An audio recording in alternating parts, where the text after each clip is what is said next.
I just wanted to make a movie so bad. And I was tired of making the same old excuses. You know, oh, I don't have any money, I don't have any time, and I flunked out of film school. They thought she films weddings. What does she know about making a movie? You do that, you make your movie, your cute little movie with your brother. And one day it was just kind of like, you know, fuck it, we're making a movie. The pawn the gun, take eight. All right, from the top. Place it. Good clean family fun right there. Let me have a little peeky boo. Theater sold out.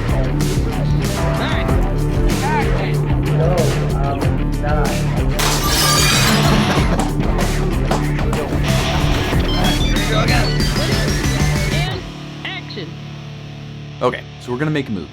Now, where do we begin? I began writing this screenplay early December 2018, and I'm thinking about me and my past and what inspires me. My hometown, my friends, family, my upbringing, what I used to watch. I would be at my mom's house and they'd be watching like Franklin, about a nice little turtle who's like, I'm gonna learn something nice. And then I'd go to Dad's and he'd be like, yo, we're gonna watch Kroll. Or like Predator 2.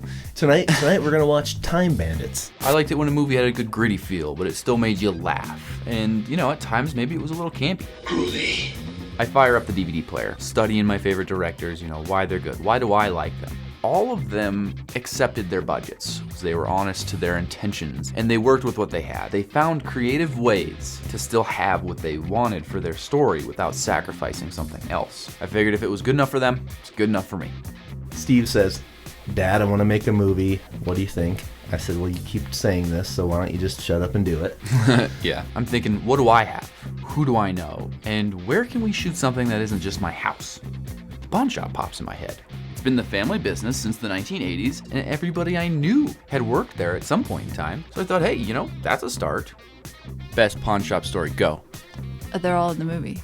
I've seen so many weird things. Like I've seen people pass out at the counter. I'm pretty sure I had a dude that was tripping balls on something. He tried to borrow some money on a box of cereal.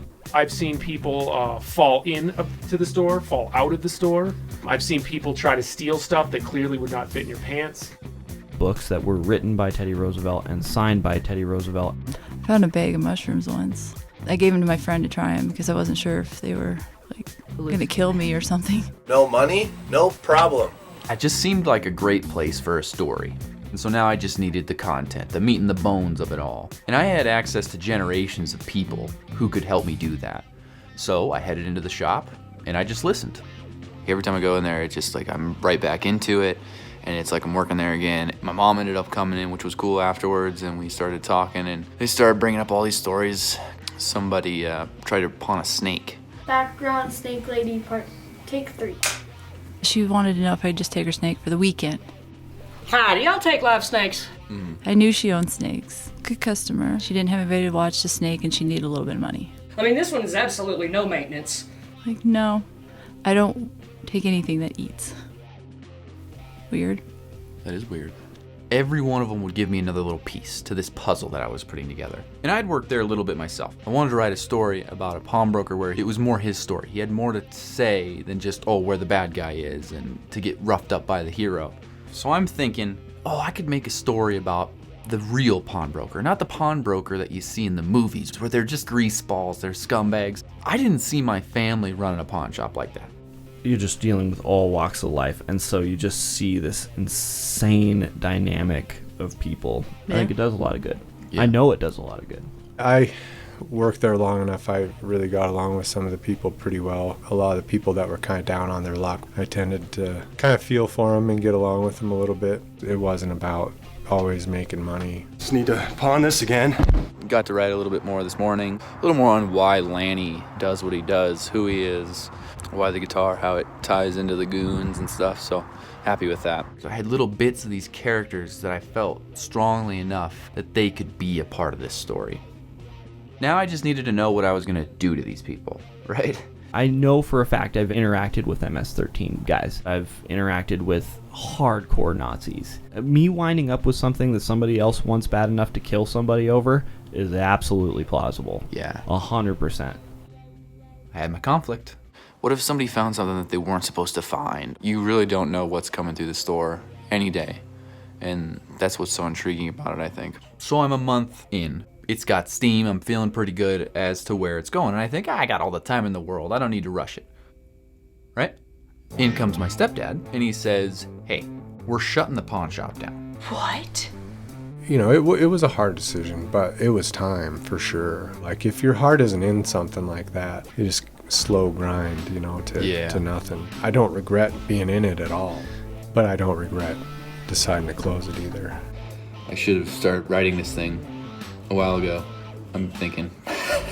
When Steve was like, hey, we're gonna make a movie, we're gonna film it in the pawn shop, it's like, oh, that's awesome. Getting a set is so challenging that you can control all the variables of. Then it was like, oh, crap, I'm not gonna have it. How are we gonna film a movie in a pawn shop if we don't have a pawn shop? When we talked here that day, and you mentioned that you wanted to film, and I'm all in. Yeah. Like, I'll do whatever it takes to help you do that. Dave says, okay, it's the end of December, but if you can still get everything together by February, the place is yours until the lease is up, April 1st. Project back on. When Steve first told me he was writing a movie, I thought, oh, that's cool. We'll probably eventually work on that. And I didn't think that we would be making a movie in the next 3 years, nonetheless the next 3 months. So when he was like, yeah, we got to make this movie now, I think, okay, well, it could be better, but it could be worse. Since I've always worked on a play, I've always had like 2 months to put together a full production. So I was like, yeah, we can put a set together, we can fix all these things, we can find a cast. Like, it's not gonna be that hard to get everything ready in a month. I was wrong. I was very, very wrong. So there I am. I'm just furiously working. I'm calling people. I'm listening to DVD commentaries. I'm watching YouTube videos. I was going to thrift stores and buying all the film books that I could. So many freaking books that I read, about a quarter of. Just bring your talent. Add a touch of luck, and the rest you will find in this book. Maybe you should have read more books. I slam out a script. I sent it to some writer friends. They sent it back with some tweaks. Why are you coming around asking me this? Steve, when you first came to me and said, you know, help me with a little bit of these edits, to say that I fell head over heels in love would probably be an understatement, because it had so much heart. It truly became this labor of love, and so that's what initially drew me. You crackhead. All right, screw this, man, I'm gone. But then at some point I realized, like, oh man, we have to actually find real people to play these characters. Good ideas, he's got props, he's got the location, he's got a little army of people that he can always call on that'll do whatever he wants for free. For some reason. For some reason. Hopefully people like working for beer and notoriety. Eventually we had enough for a table read. It was so magical to be at the table read, to hear the things that I had read in my head come alive and have different voices. We didn't even know if we were going to start the movie, so it gave me a lot of juice to keep going. Want to end up like that poor idiot Lanny? We had a handful of people who were committed. People were sending me in recorded reads of characters, and I had a couple people kind of pegged on where I wanted them to be. And cut. I might have hijacked the role a little bit, absolutely. Yeah, well, at least I was in your dad's era big time. Just the attic musician, the whole dark side of it. I immediately gravitated towards it, and I was like, no, dude, I need that role. So I don't think I was going to accept detective. Never even held one of these things. Here, a few of these ought to help. But we needed more. We sent out a casting call. I had a lot of experience there, so I was super excited because I always work with kids, so I was super excited to like work with adults. 3 people showed up. One's one of our friends. Another is a person who saw in the ad that we needed a stripper pole, and they had one, a pink one. Yeah, it's pretty clean. And the third was a very nice professional actor who turned out not to have any interest in our film. All right, readjusting our expectations. It ended up being where we just really depended on the network of people we already knew. By the time I decided to audition, it was kind of clear that maybe we weren't getting the response, and that there was going to need to be other people like stepping up and playing roles. But I really wanted to show you that I was going to take this as serious as possible. He came in and he sat down and he starts smoking a cigarette and starts telling us this horror story. But it was so incredible to watch Dave, a person I've known basically my entire life, sit in this chair and immediately become someone so dark. That level of commitment, that was what we needed. A group of people who were like, you know what, I'm gonna give it my all. he got the part. We had a lot of set pieces from the pawn shop being there, but we still needed a lot of props. We didn't know how to do makeup effects yet. We had to learn how to do all the special effects that we were planning on doing. We needed a finalized script and storyboard. We had none of those things. But, you know, knock knock, it's February, time to start shooting. The only real plan I had was to shoot everything in the pawn shop while we had it, and everything that needed snow while we had that. I got up really early, went to set, and I was surprised by this spooky stillness to the store. You know, it was like walking in a museum. And I wouldn't realize it then, but it wouldn't be that calm again for months. Are you gonna say the A word? Action. Day one of filming was kind of a buzz. It was all electric. Our first shooting day was a big day by our standards. I mean, there was 20 to 30 people. It was kind of how you'd picture making a movie. Set schedule, lots of people, lots of moving pieces. People were getting, you know, set up with makeup in one room and they were acting in another room. In the back, they're practicing their lines. It was a madhouse for a minute. I want to take this snake. I mean, it's really nice. Yeah, whose phone just went off? Hey, silence your phone, man. Overall, it went pretty well, but you could tell I had no idea what I was doing. Action. Wait, we forgot the clapper. Who's the clapper lady? Kimberly! Clap it, then you get out of the way. Wait, what do I say? As a director, you have to fight more for your vision some days with your actors, and I think early on, Steve could have worked on being like, come on, I need this from you. I had this rough vision, but my inexperience as a director really showed. I don't know the rest. Cut. Learning how to communicate and direct people was one thing. Take two.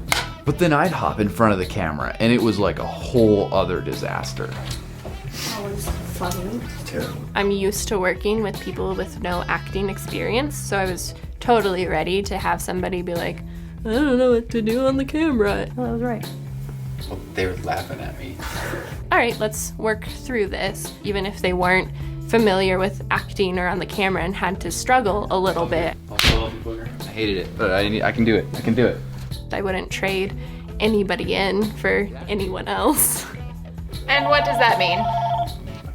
Well, there were definitely some major rookie mistakes happening in the beginning. Oh, what? You're gonna kill a bobcat with your bare hands. You're open sign is off. Yeah, we're closed. Oh, we're closed. Yeah. Sorry, we're not open today, sir. People off the street who still thought we were a pawn shop would walk in. Hello. Hey man, we're not open. No, not anymore. Like ever again. Start over. We couldn't even shoot an entire wall because I hadn't bought the Bobcat set piece yet. You know, we didn't have the money to spend on that, and Steve ended up finding this derpy, horrible looking bobcat that looked like it had been living under a bridge for a while. And on top of all that, when we were writing these characters, we didn't really know the practicality of it all and how it would play on screen. Am I supposed to smile? Because it's a bitch to smile with this stuff in my mouth. Just go wide-eyed. So when a plot hole would come up, I'd have to change everything. Are we changing the story? Do I need to just grab a backpack? I was a little overwhelmed by that too, because it's like we're starting to film here, and then it's like you're changing everything. The script was getting changed almost nightly. So the next day they get there to film and they've got 10 more lines or changed the way the verbiage was in this line. Oh, I'm sorry to hear that. Oh, sorry to hear that. Initially, it was a little confusing. Like, what is the story that we're telling here? Oh, we're filming this scene that happens at the end today. Hey, Josh, be here all day. Hey, we're done shooting with Rich. Hey, let's try and do some of the Bobcat scene, and then maybe we'll do some of this. He's got to deliver the line, right? Yeah. There wasn't a single point in time throughout this movie where it was like I knew a day in advance what lines I would be reading the following day. Things weren't going well. That isn't gonna work. Sorry. What's going on? Alright, I screwed that line up. I have not read these lines until today. What are we doing? Nobody said they're freaking lying. Yeah. And I didn't have any good answers for people. What's happening? What? Bad director, bad. When I started, I thought, oh, this is going to be fun. This is going to be great. It was day 2, and it was like, holy criminy, like, we're going to do this again and again. It was so much work.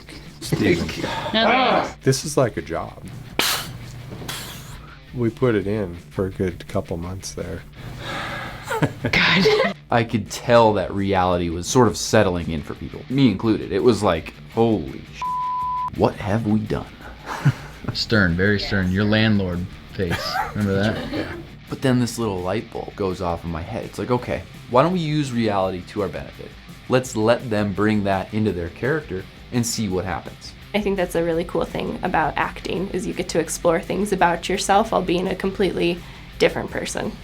It definitely got easier as people got more comfortable with their characters and they explored it. I felt I had the liberty to kind of make the character my own. And I just felt like he was a lonely, lost, dark soul. All he had was his music. I kind of identified with him in a lot of ways, especially when you let an addiction take over your life. I could see myself going down a similar path. Similar path to Lanny Green, huh? Sure, yeah. I'm like a bad Vegas trip or some expired cheese away from maybe just being an absolute nut job. That's what I am. So, yeah, I mean, I want to say that it was just I reached deep into my creative genius, but no. I just acted like myself with my wife not in the room. We were lucky that we knew a lot of really conveniently unemployed people at the time, but most of our folks were baristas and bartenders when they left the set. So we were really at the mercy of a lot of different conflicting schedules. And that was hard at first, but people really developed a good sense of flexibility. For burning down your shop. What? Or you can burn your family alive instead. We all had 15 different jobs, and it just kind of became one big cohesive group where we could all kind of support each other. We had actors, moving lights, and even acting as different characters. We dressed people up. I dressed up as Beer Can Rob one time. Everybody just started to show up more and more prepared with each day, and I think that's because with each day that we were doing it, we started to take ourselves more and more seriously. Non-paid, just first-timers. I think everybody pulled together and wanted to do well and make it a success. Oh, no. Keep going. And Director, you got keep this. that energy going. Action! Everybody was new, but having almost competitiveness with our acting, that I think there was a synergy with it. All right, you're going. You just got shot. Okay, let's go. Get into it. Everybody's bringing these great characters, and it just made me want to do better, want to do more. And I think that was maybe a different dynamic than if there's one clear star out there and all these supporting people aren't even necessarily maybe supposed to rise to that level, right? Our situation made everybody better.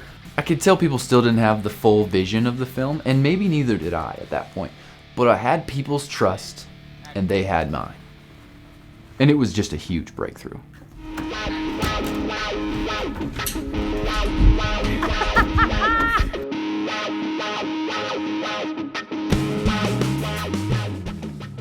Oh, we were burning through memory cards. Shooting every day, like whatever we could with whoever we could, whenever we could. How'd that look?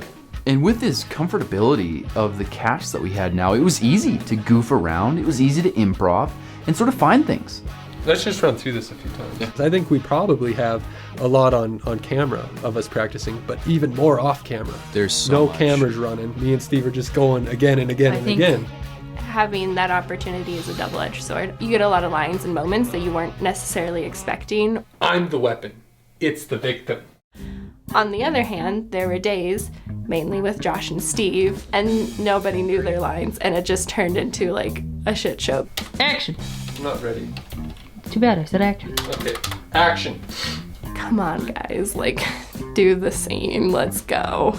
It reminds me of when you're like in elementary school and the teacher's being really serious, but for some reason something's funny and you don't want to laugh. But then you laugh. You just can't help it. Cut. Let's check it out. Reset. It goes longer than it needs to. You know, if we weren't controlling it the right way, it got out of hand really fast, and then all of a sudden our whole day is being eaten up, and I got frustrated. So sometimes it was very much like, okay, well then you don't need me, and I'm just gonna go home. Figure it out without me. Ultimately I didn't, and I'm glad I didn't. Anyone that you let paint your teeth, you know, you gotta respect that. So when that person says that's about enough drawing dicks on stuff and playing grab ass, I'm willing to do full nude. When are we building that scene? Then you know it's time. Full nude. But now came the real test, the parking garage scene. Into the parking garage we go. We did it. And then the day comes and we wake up and the temperature says -8 with wind chill. Damn it, Steve. Sorry. Okay. All right, ready and action.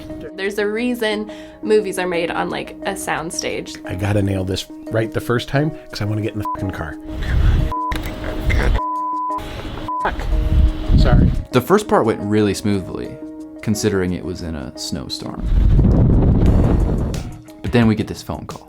It was kind of crazy there. At that point, I'd already shot the speaking scenes. So the last thing that was left was shooting that blank. I was very excited. We were gonna have a police officer there. They called me. Wait, what did they say? Are you f***ing kidding me? Because of certain language on the permits, we were not ready to go. Good f***ing job! Steve had other plans. What are we supposed to do, go home? All I remember you saying to me at the last second is, Rich, you're gonna come with me. And the only other thing I remember right before that is Rachel saying, Steve, I'm not getting arrested for this movie. Don't do it, don't do it. 3, 2, 1, action. I think we'll get the permits right next time. And cut. I'm not saying that our set was dangerous. I mean, we tried to keep people warm. Let me just ditch the hand warmer. We had a little system that differentiated, real guns from prop guns. Safety first. Yeah. I was really proud of a lot of our stunts. A lot of them were really thought out. Some weren't.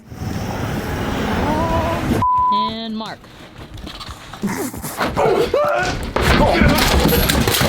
Sorry. This is difficult to do sober. It was a little reckless, but ultimately it was like the right kind of reckless. People were harmed in the making of this movie. February was a great learning process for everyone, but March is where we hit our stride. It seemed like whatever limitations that we had seen or felt in the beginning were gone. That's when I felt like an actor for the first Really? time. Yeah, Yeah. I really did. I was just feeling that moment as Lanny would. I'm like, man, I hope he got that. No! I was so worried the neighbors were gonna call the cops thinking we were genuinely torturing somebody down there. At that point, I was like, this might actually be pretty fucking good. Cool. We're ready for the heavy hitters now. The big scenes, the scenes that involve real darkness. It's time for people to start dying. Start up and then fall into that frame. I Googled that so many different ways on how to die. Having all the eyes on me. Even though it was a small, safe room, as you would say, that is challenging. And I was telling a friend about that, and I was acting it out at a bar one night, like, here's how I died. And, everybody was just laughing their ass off. And I was like, oh, Jesus Christ. I was dreading that scene. Yeah, man, I remember how sort of powerful it was, and it was cut. And then I looked over at you, and you kind of like just looked down at the ground, took a deep breath, shook your head, and you're like, wow. Yeah. Whew. That was the one. That's when we knew it was good. Lanny, no! Like 15 pumps, and then release it. Bang! We wanted all of our effects to be a healthy mix of practical and digital. So part of that for me was learning to do special effects makeup without it looking like a cheesy homemade movie.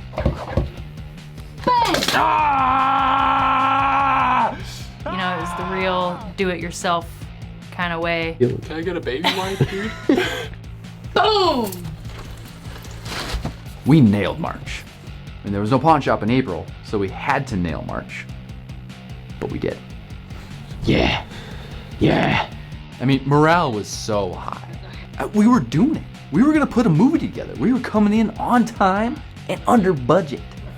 I felt very proud of all of us for actually getting in almost an entire movie in 2 months. Heck yeah, we did it. We're awesome. We can do this. We're badass. And then the hard drive crashed and we all cried about it. Saturday and Sunday, we filmed that big shootout scene. We had everybody there. It was the biggest undertaking of the whole process so far. And I was excited to see what it looked like, because I knew that Steve wouldn't have slept. He would have gone through it already. Sitting at my desk at work, plug it back in. It's like, eep. Nothing. Nothing. And he was just sitting his desk quietly. Show me what you got, dude. And he goes, I don't have it. So what do you mean you don't have it? You didn't look through it yet? No, it's gone. Everything's gone. I go to 2 different data recovery places in Bozeman. The first place is like, no, man, that thing's messed up. The second place is like, okay, there's a mechanical failure. There's probably data corruption in there of some sort. We can't fix it. We could send it away, but most likely your shit's gone. We only had the pawn shop for another 5 days, and we had lost the entire shootout scene. It was our whole ending. My team had pulled off this feat of accomplishment in a time frame that seemed impossible, and now it was gone. And it was all my fault.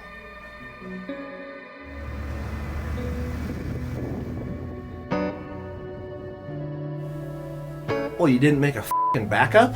And he goes, no, Dad, I didn't make a fucking backup. I had no idea what we were gonna do. It was time to start tearing stuff down and moving things out of the pawn shop. We had ruined people's costumes. Some of our big actors had actually left town. How are we gonna tell everybody? Do we tell everybody? What's the next step? I hate it. No, this isn't gonna work. Do we have a movie anymore? Did we just waste 2 months of our lives trying to film this movie? It was a bad, bad deal. So I sent that hard drive off, crossed my fingers, and just hoped for the best. The project basically goes dark. April was a wash. We helped tear down the pawn shop, move all the stuff out. Steve came to work one day and said, we're gonna go help my grandpa with something. I did not think that we were gonna go and spend 8 hours tearing out carpet from the 70s out of an old building. They did let me keep this huge piece of nasty pawn shop carpet and a bunch of the fixtures, and we recreated a corner of the pawn shop in my garage. Just in case we couldn't get any footage and we had to try to recreate something, we could try to do it there. Wasn't much of a backup plan, but it was the only backup plan that we had. So we were standing in Steve's garage, shivering in between takes, just waiting to be like, can I put my gloves back on now?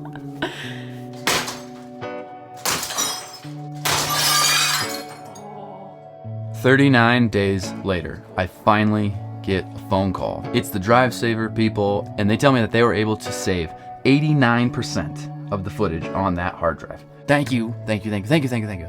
It did cost $3,000, which upped our shooting budget from $1,000 to $4,000. It's a jungle out there, kids. Back up your footage. Mom, I made it. So I get to looking through the footage, plugging stuff back in. It was such a relief. The only problem was that of the 89% of the footage that was returned, a lot of it was really, really corrupted. Action! And a lot of the footage that wasn't quite corrupted seemed like the frames were jumbled in a weird way. You know, I'd never seen anything like it before. It looked like somebody was taking a record player and scratching it. Like it'd go forward and then it'd go backward a little bit, but it was jerky. When I first saw it, I did not think it was fixable. Like, oh, maybe we'll just cut to black and we'll leave it up to their imagination. Make it all experimental. Like, ugh. But then I start really looking, and in between the bits of corruption, the sequence seemed to repeat in a pattern that I could recognize, and I just felt like I could fix it. Hello.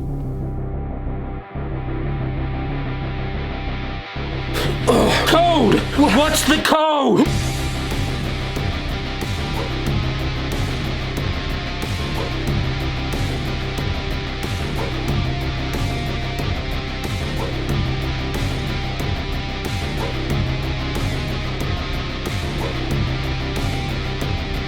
Two minutes. Lady, pretty lady. Technology's weird. I never thought in a million years that Steve would have the patience to sit down and figure out the sequence and reorganize the entire scene frame by frame. Thankful it was him and not me. It was just so worth it because I had recovered shots that we couldn't recreate. And for the first time in months, I took a big breath of relief. Nobody move. Nobody breathe. Can I breathe? You can breathe and move.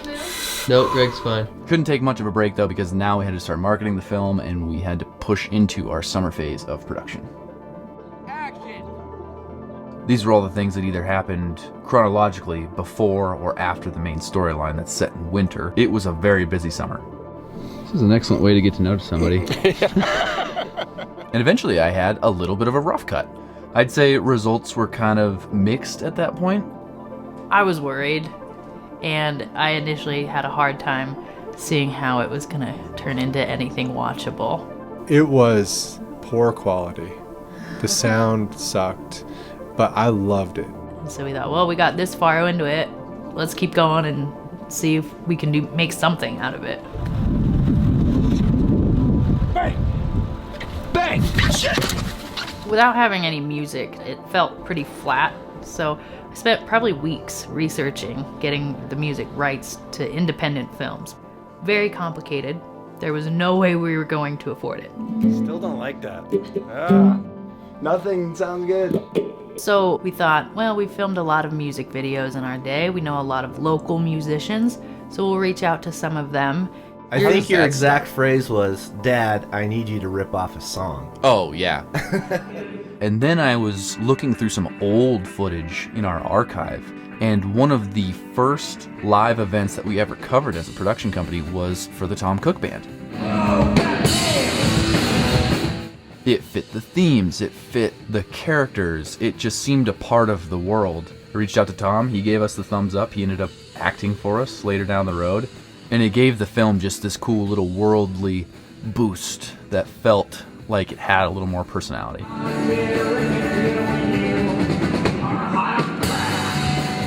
Our soundtrack was figured out, but the scenes still lacked this driving element. We needed a score. I thought back to somebody I knew in high school that I was in band with and had no idea where he lived or what he was doing now, but on a whim just sent him a message and said, I don't know if you remember me, but I'm making a movie and I think you still make music. We should talk.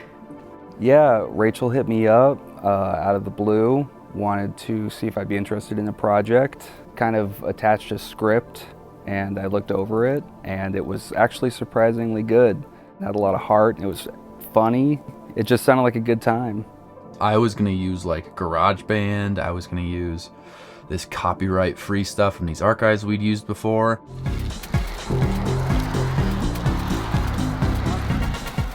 I couldn't let you guys like have that goofy music in your movie, you know? He did not disappoint. It was a really special time in that end of summer phase. We made the website and we made the posters and we also started the Indiegogo. What is this? We had a trailer and merch. All these things sort of built a face of Hocked.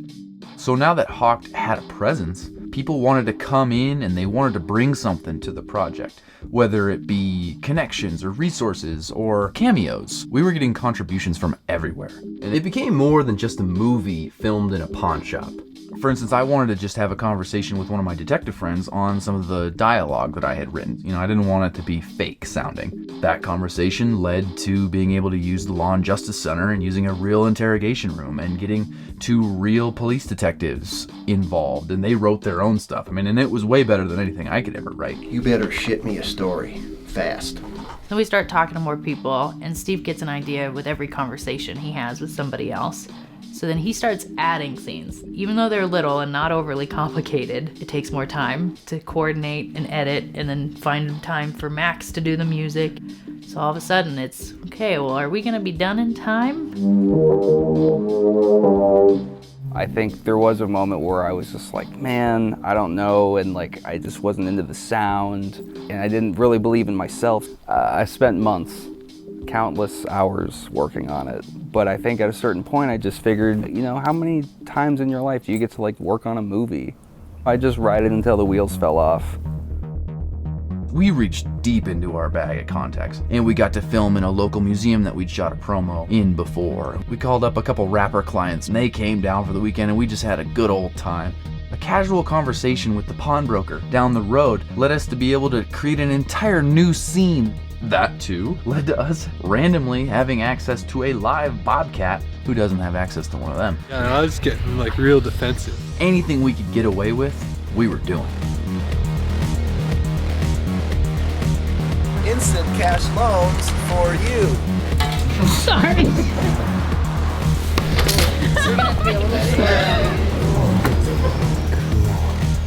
We wrapped production December 3rd, 2019. And their premiere was what, January 3rd? Steve Drake in, the director of the movie Hocked, people can find at hockedthemovie.com. It was a wild time. I was promoting the movie through pretty much any avenue that I could. People were writing up news stories about the project. We were hustling through everything. We were selling merch and we were raising money so we could design and create a run of DVDs and Blu-rays, have a local premiere, and we hit our goal. We hit our goal within a month. I couldn't believe how much support there was for this little film. And yeah, we raised the money. We put a deposit down on the theater space that we wanted to use for our premiere. And from there on, I pretty much don't see Steve. He would go up to the university, so he had utter silence and just edit. And when he would go home, he'd tuck his son in at night and then edit for hours and hours on end. I am no slouch when it comes to editing, but that was ridiculous. There were continuity errors, tons of color correction, and not to mention all the special effects that I had no idea how I was gonna pull off. My computer was totally redlined all the time. I felt like I was dying at times. And then we previewed the project at a professional audio theater, and it became very apparent that the audio still needed tons of work. The closer we got to January 3rd, the more I felt like there was no way I was gonna be able to complete this movie on time. Just, yeah, hit me with a couple burps. I told you were born for this role. It was getting crazy. I was 48 hours from the premiere, and I was still sending things to Max to score. It was as down to the wire as it could have gotten. I mean, I would have brought my laptop on the plane with me if we had chances to make changes the night of. I locked in the final cut within 24 hours of the premiere. Showtime. Then, the day of the premiere is here. Everything is ready until the venue calls me and says, "We never got your insurance, so you can't have your event here tonight." It wouldn't be Hocked if there wasn't a daily reminder that it could all just fail at any point. About 15 phone calls later, she had it back under control. We're showing up tonight for that premiere, whether you like it or not. I guess it was time.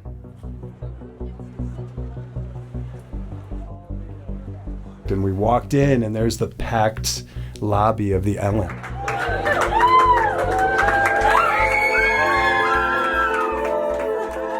It was still all a blur, but I know there were people who I knew that was on the sidewalk, and there were strangers on the sidewalk who were like, "What's going on?" It was crazy.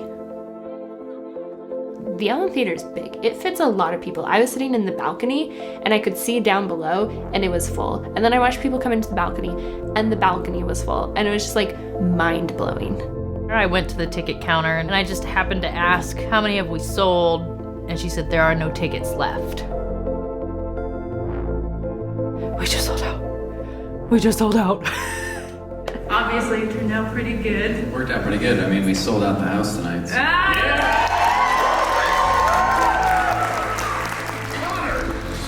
Shit, jigs up, kid. And then, you know, we're watching the movie and so many people are hooting and hollering. I mean, I couldn't even hear. People were drawn into this flick and they were just sucked in, you know, and they're whispering and they're nudging each other like, "Look at this, look at this." And all of a sudden it becomes, again, just an experience. It's not just the movie, it is now an experience. Oh, the movie was great. Saw it in the newspaper, said, "Hey, independent film, something local, we need to see it." It was great. Great music. It was a lot of fun. I like the plot, I like the characters, I just like how everything developed. Lanny Green was so real. I'm just so proud of everybody.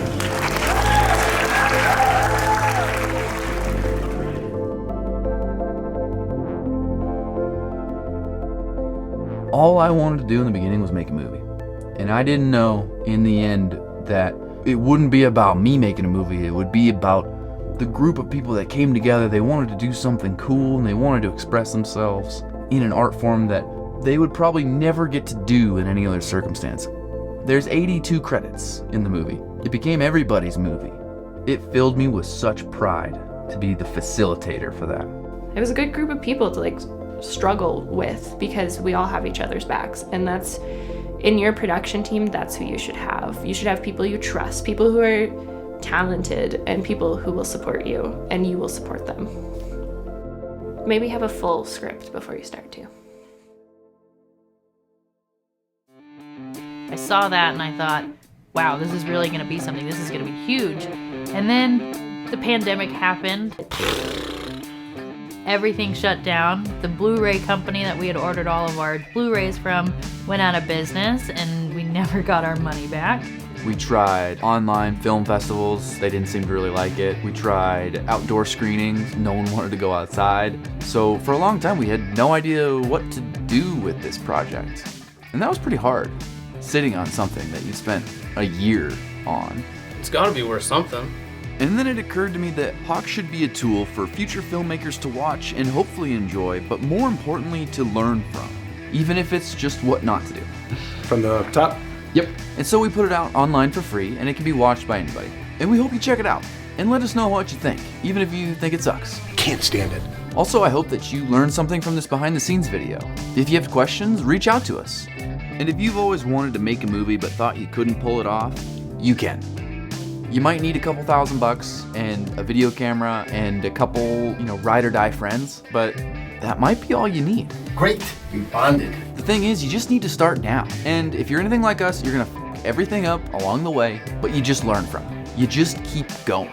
And take your idea and just see it through to its final form. And you're gonna have hard days, but just be diligent and patient and seize every opportunity that comes your way.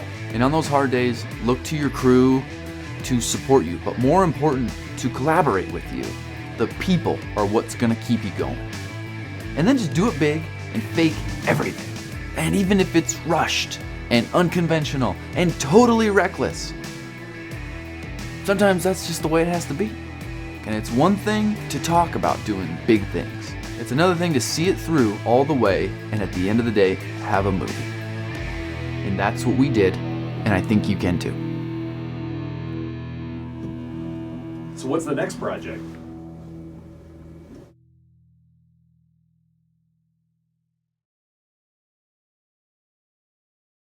Booger, beer can, yeah, and Cowboy just go to Vegas.